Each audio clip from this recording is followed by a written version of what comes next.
नमस्कार दोस्तों, इंस्टॉलर गुरु YouTube channel के और एक फ्रेश एपिसोड में आपका बहुत बहुत स्वागत है। मैं आपका होस्ट एंड दोस्त सुदीप। आज हम लोग इस वीडियो के माध्यम से 3 इंपॉर्टेंट कमांड के बारे में देखेंगे नेटवर्किंग में। तो चलिए स्टार्ट करते हैं।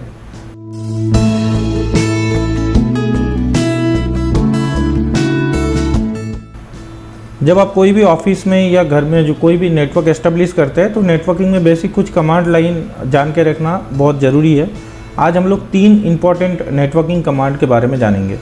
तो कमांड प्रॉम्प्ट रन करने के लिए आपको विंडोज़ R बटन दबाना है एंड CMD लिखना है, या फिर स्टार्ट बटन में जाके आप कमांड प्रॉम्प्ट लिखने से भी कमांड का Windows DOS command mode open हो जाएगा। इस कमांड सेंटर के अंदर हम लोग फर्स्ट कमांड जो रन करेंगे वो है ipconfig। इससे क्या पता चलेगा कि आपकी इंटरफेस मतलब आपकी जो नेटवर्क एडेप्टर है उसके अंदर क्या क्या IP असाइन किया हुआ है। इसे हम लोग रन करेंगे। तो रन करने से आप देख पा रहे हैं कि बहुत तरीके के एडेप्टर के IP यहाँ पर दिख रहा है। इथरनेट एडेप्टर 2 दिख रहा है, इथरनेट एडेप्टर वर्चुअल एडेप्टर आ रहा है, बहुत सारे एडेप्टर मेरे आ रहे हैं। एडेप्टर की IP वगैरह यहाँ पर शो कर रहे हैं। मल्टीपल एडेप्टर में मल्टीपल IP है, लेकिन उसकी कोई DNS एड्रेस या बाकी डिटेल यहाँ पर शो नहीं हो रहा है। तो इसी को सॉल्व करने के लिए हम लोग नेक्स्ट कमांड रन करेंगे। इसी के ऊपर ipconfig /all। इससे क्या होगा कि आपकी पूरी एडेप्टर की पूरी डिटेल्स आ जाएगा। आप देख रहे हैं ipconfig और ipconfig all के अंदर डिफरेंस क्या है। ipconfig all के अंदर आप देख पा रहे हैं कि एडेप्टर की जो है पूरी डिटेल यहाँ पर आ रहा है। तो इस तरह से आप ipconfig कमांड के ज़रिए आप इजीली अपने नेटवर्क इंटरफेस के अंदर क्या IP क्या DNS वगैरह परफॉर्म हो रहा है वो आप देख सकते हैं। नेक्स्ट कमांड हम लोग जो यूज़ करेंगे वो है पिंग कमांड। पिंग कमांड क्या है कि कोई भी पर्टिकुलर होस्ट या वेबसाइट को जब आप ओपन कर रहे हैं वो वेबसाइट ओपन नहीं हो रहा है, तो सबसे पहला कमांड आप ये यूज़ कर सकते हैं PING पिंग।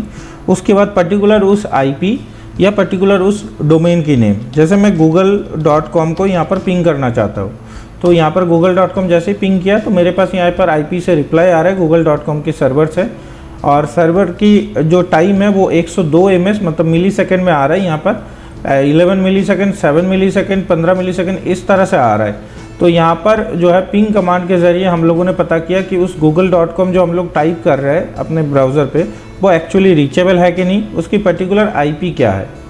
अब इसी पिंग कमांड को आप डिफरेंट तरीके से भी रन कर सकते हैं। जैसे पिंग कमांड के बाद आपको ऑटोमेटिकली अगर पिंग और उस पर्टिकुलर होस्ट नेम या फिर वेबसाइट नेम हम यहाँ पर देंगे तो 4 रिप्लाई आपको आएगा। रिप्लाई की जो पैकेट्स है दिखा रहा है यहाँ पर सेंट है 4, रिसीव है 4, कोई भी लॉस नहीं है, और उसकी मिनिमम और मैक्सिमम लेटेंसी यहाँ पर दिख रहा है। लेटेंसी जो होता है वो कितना मिली सेकेंड में रिप्लाई दे रहा है। अब इसी को थोड़ा डिफरेंट तरीके से हम लोग देखेंगे। सबसे पहला कमांड पिंग के बाद उसकी डोमेन नेम या IP -T करेंगे, तो इससे क्या होगा कि आपका पिंग कमांड कभी बंद नहीं होगा। तो यहाँ आप देख पा रहे हैं कि कंटिन्यूअस रिप्लाई आ रहा है। इससे आप क्या चेक कर सकते हैं कि कोई भी रिप्लाई के अंदर कोई भी ड्रॉप या फिर कोई भी रिक्वेस्ट टाइम आउट आ रहा है कि नहीं। जैसे आप देख पा रहे हैं कि यहाँ पर एक रिक्वेस्ट टाइम आउट आया पर्टिकुलर कुछ 10-12 रिप्लाई के बाद, मतलब इस टाइम में सर्वर का रेस्पॉन्स नहीं था। इस तरह से आप जो है पिंग कमांड चला कर भी चेक कर सकते हैं -T देके कि कंटिन्यूअस रिप्लाई आ रहा है या बीच बीच में कनेक्शन ड्रॉप हो रहा है। अब हम लोग T के जगह पे यहाँ पर और एक कमांड रन करेंगे पिंग के ऊपर ही। पिंग के बाद यहाँ पर हम लोग उसको देंगे काउंट। मतलब आप नहीं चाहते कि मुझे कंटिन्यूअस पिंग आता रहे, आप यहाँ पर चाहते हैं कि मुझे पर्टिकुलर कुछ काउंट आए। जैसे मेरे पास 10 रिप्लाई आए, मैं 10 बार चेक करना चाहता हूँ कि google.com सही काम कर रहा है कि नहीं। यहाँ पर आप -N स्पेस 10 देना है, तो आप 10 बार यहाँ पर रिप्लाई मिलेगा आपको उस पर्टिकुलर होस्ट से या पर्टिकुलर वेबसाइट से। आप देख पा रहे हैं यहाँ पर 10 सेंट हो गया पैकेट्स और 10 रिसीव हो गया। उसके बाद पिंग ऑटोमेटिकली क्लोज हो गया, पिंग कमांड बंद हो गया ऑटोमेटिकली। तो इस तरह से आप पिंग कमांड के ज़रिए कोई भी एक नेटवर्क से दूसरे नेटवर्क की जो लेंथ है उसे चेक कर पाएंगे, उसकी टाइम सेशन चेक कर पाएंगे, उसकी रिप्लाई वगैरह चेक कर पाएंगे कि होस्ट पर्टिकुलर जो वेबसाइट या फिर होस्ट को आप रीच करना चाहते हैं वो एक्चुअली अलाइव है कि नहीं। अभी हम लोग नेक्स्ट कमांड रन करेंगे। नेक्स्ट कमांड है रूट का। हम लोग रूट कैसे पता चले। रूट यानी कोई भी नेटवर्किंग में कोई भी डिवाइस जब कनेक्टेड रहता है, कोई भी वेबसाइट में आप जब सर्च करते हैं, जैसे आप मान लीजिए flipkart.com या google.com सर्च कर रहे हैं, गूगल की सर्वर USA में है, कभी कोई दूसरे जगह पे है, तो वो बहुत सारा पाथ जो है रीच करते हुए जाता है आपके पीसी से। उस पाथ को अगर आप ट्रेस करना चाहते हैं, मान लीजिए google.com आपका कभी ओपन हो रहा है, कभी जो है ना फ्लश कर रहा है, मतलब कभी ओपन नहीं हो रहा है बीच बीच में, तो आप देख पाएंगे यहाँ पर इस कमांड के ज़रिए कि उस पर्टिकुलर रूट क्या है, उसमें रूट में कोई प्रॉब्लम तो नहीं। तो इसके लिए हम लोग कमांड रन करेंगे। कमांड है TRACERT।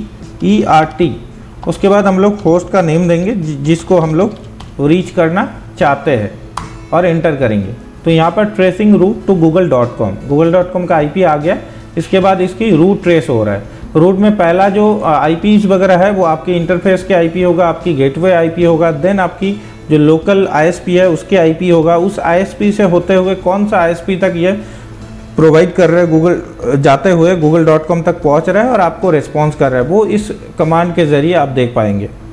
इसमें मैक्सिमम आपको 30 जो होप्स है, मतलब 30 जो डेस्टिनेशन है वो होते हुए जाएगा। 30 डेस्टिनेशन यहाँ पर दिखाएगा। आप बीच में यहाँ पर देख पा रहे कि यहाँ पर आपका BSNL.in में ऑलरेडी चला गया, BSNL के होते हुए ये google.com तक जा रहा है।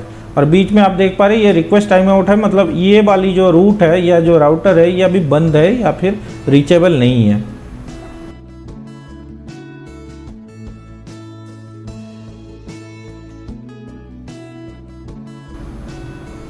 तो पहला कमांड हम लोग रन किए थे ट्रेस रूट का, TRACERT स्पेस google.com।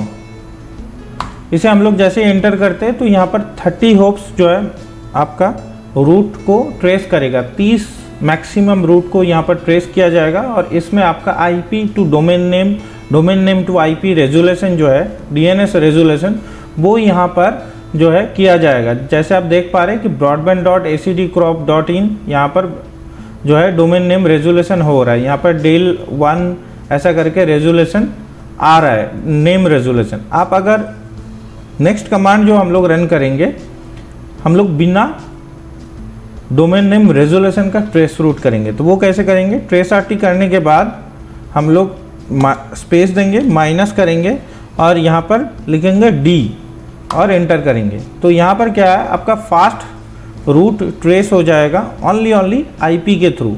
यहाँ पर कोई DNS नेम रेजोल्यूशन होगा नहीं। तो यहाँ पर आप देख पा रहे हैं सारे होस्ट की IP आ रहा है, सारे पाथ की जितना भी राउटर्स हैं, जितना भी रूट्स हैं, वो उस सारे रूट के IP आ रहा है, लेकिन टाइम कम लग रहा है नॉर्मल ट्रेस रूट से।